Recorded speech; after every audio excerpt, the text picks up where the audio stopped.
مطرب بيغني على المسرح وفي نفس الوقت بيلعب أخطر لعبة تجسس في العالم.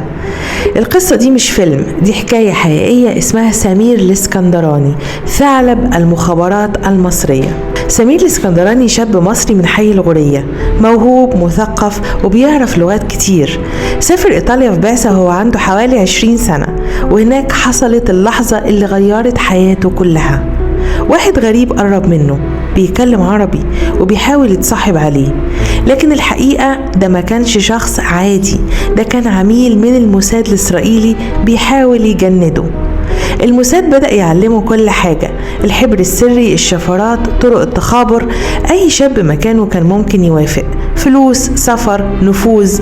لكن سمير عمل حاجة محدش يتوقعها، رجع مصر فورا ودخل بنفسه على المخابرات العامة المصرية وقال لهم أنا اتعرض عليا أكون جاسوس وعايز أشتغل معاكم. وهنا تبدأ اللعبة الحقيقية.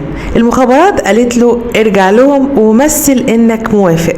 سمير رجع وبقى عميل شكلي للموساد، لكن في الحقيقة كان بيشتغل لصالح مصر.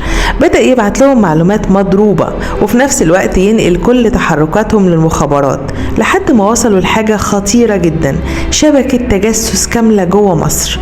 سمير لعبها بذكاء مرعب، أقنع الموساد إنه محتاج فلوس أكتر، فطلبوا يسلموها له عن طريق عميل جوه مصر. وهنا كانت الضربة. المخابرات بدأت تتتبع الخيط واكتشفوا شبكة ضخمة من الجواسيس، بعضهم أجانب وبعضهم جوه مؤسسات حساسة.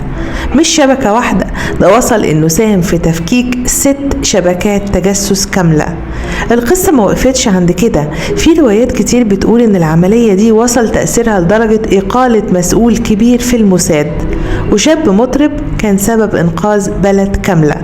سمير الإسكندراني ما كانش مجرد صوت جميل، ده كان سلاح ضحك على أخطر جهاز مخابرات في العالم، وعاش حياته عادي جدا والناس فاكراه إنه بس مطرب، لكن الحقيقة هو كان بيلعب في مستوى تاني خالص.